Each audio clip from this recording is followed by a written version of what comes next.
Hi, I'm Lisa Entwistle, founder of Wealthy Living and host of Wealthy Living radio show.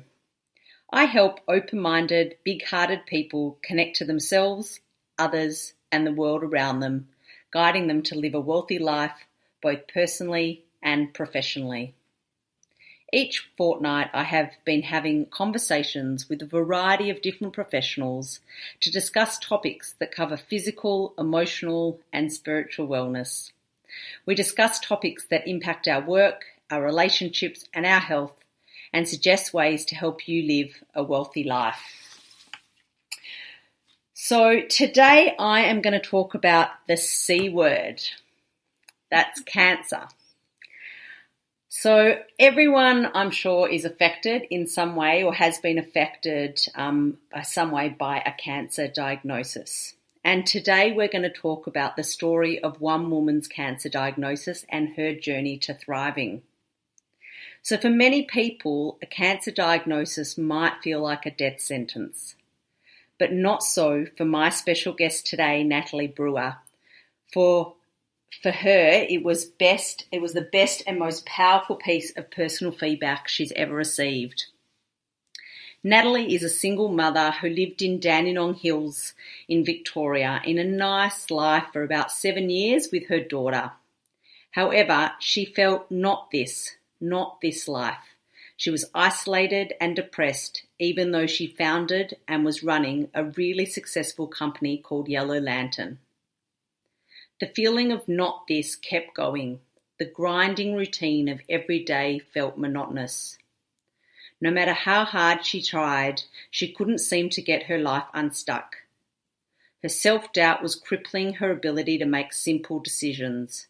She had lost all her ambition, feeling empty, alone, and burnt out. In the winter of 2015, she lived with a friend on the Greek islands for 3 months. It was an intervention to disrupt that pattern. It worked. But 6 months later, she was diagnosed with bowel cancer.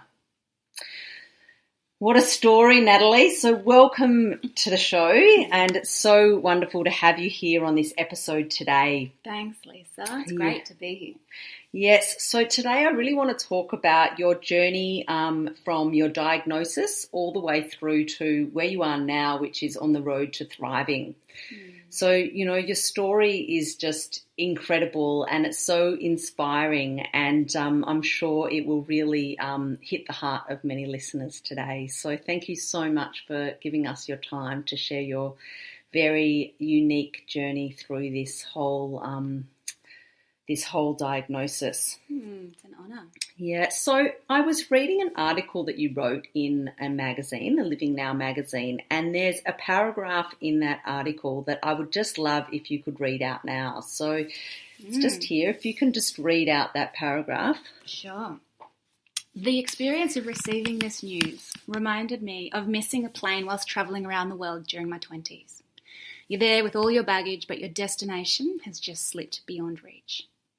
I instantly went into a state of deep, uncomfortable and disappointed calm. There was no point in crying, kicking or screaming. Nothing I could do was going to put me on that cancer-free plane. I had missed it, and now I was standing at the airport with no plan B, gathering myself before the disorienting task of figuring out what will I do next. Thank you.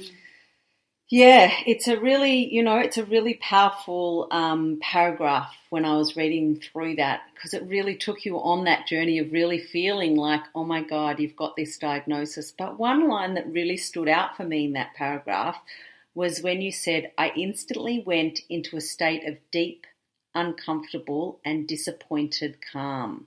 And the reason this stands out for me is because I found through a lot of the time with my work that the feeling of being uncomfortable and the feeling of being uncertain has brought about a lot of anxiety for a lot of people. And yet you've put the word calm in that same sentence. So I was wondering if you could just share with me, how does someone like you get that feeling and those two emotions come together? Sure. Listening to you speak, I'm instantly reminded of a story of my childhood from where that calm might have been very first coupled with potential situation of great anxiety. And it was when I was about 8 years old, and I was running around my childhood house, and there was a gate with a big chunk of wire hanging out of it. And I was chasing after my sister, and I side-skipped the gate, and the big hook of metal ripped into my leg. And you could see inside the flesh of my leg, and it was blood, it was everywhere. And I ran to my mother, and I remember this anxiety that you're maybe talking about. Yeah. This, oh my God, this just happened to my body. And I ran to my mother, and I remember not knowing whether or not to cry. I was in a state of shock, and I had this feeling that whatever happened next, however my mother reacted to seeing all of that blood, I knew that was going to then give me an indication of how I should be responding, because I'd never been through that situation before. So I was almost as anxious to see what my mother would do in response as I was for the fact that I was shocked about the blood. And so my mother came out the back door, saw the blood gushing out of my leg, and she so calmly looked at me and said, "Oh, darling, you have opened up your leg. Sit down, let me get you a Band-Aid." And so I sat down with this blood gushing. Ultimately, really, on hindsight, she should have rushed me to the hospital to get stitches, because I still have the massive gash in my leg, and a big, a big scar. But she put the Band-Aid on, and for weeks and weeks and weeks, it just healed really slowly. And I think from that moment on, I understood that calmness in the midst of something that's potentially really harmful is an option. And I think that really informed the rest of my life, because then, as the article says, I was travelling in my 20s extensively throughout the world on a real quest of self. And it's like that. You get to a point, if you get to an airport and you've missed your plane, there is no point in jumping up and down and getting anxious about and screaming. It's so much more effective, I suppose, to get to plan B if you can just go, oh well, no matter how bad the outcome. If you can't help it and you can't change it, then there is an option to choose calm. Yeah. Wow, that's, what an impact, just, something your mother didn't even realise that she was doing, and what an impact it has on you. So, yeah, that's incredible. But, yeah, that really did stand out for me. So I just wanted to, highlight for you how, you might not even realise that that's sort of a situation that for most people they don't remain calm in uncertain situations, because you obviously embody that calmness quite naturally. Yes, but there's also not to say that I also didn't have a moment of freak out. I think cancer diagnosis takes the cut on the leg issue to a whole new level. I mean, yes, it was mostly calm, but there was moments of absolutely petrifying, oh my God, what if? Yeah, I'm sure. Yeah.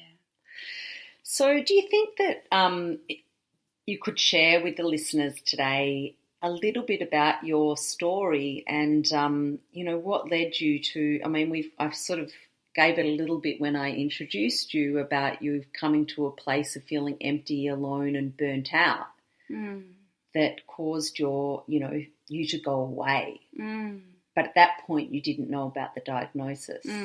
But what in your life was going on? What was going on for you as a person, and until the time possibly of then getting the diagnosis?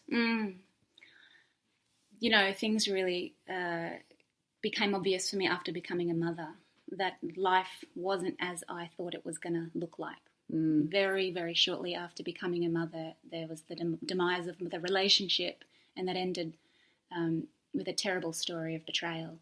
And I think from that moment, I had to then pick up the ancestry and the legacy of becoming a single mother.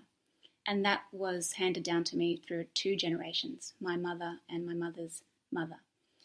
And I had no idea that picking up the archetype, if you like, oh my God, now I'm a single mother. What came with that was a barrage of all the pain that I've seen my mother go through, and my mother's mother. And it was unspoken, and it was subconscious, and it settled in very deeply, and it was insistent over time, and the depression was related to hers, not mine. and I couldn't separate myself from why does this feel so bad? Why is there such a deep sense of failure?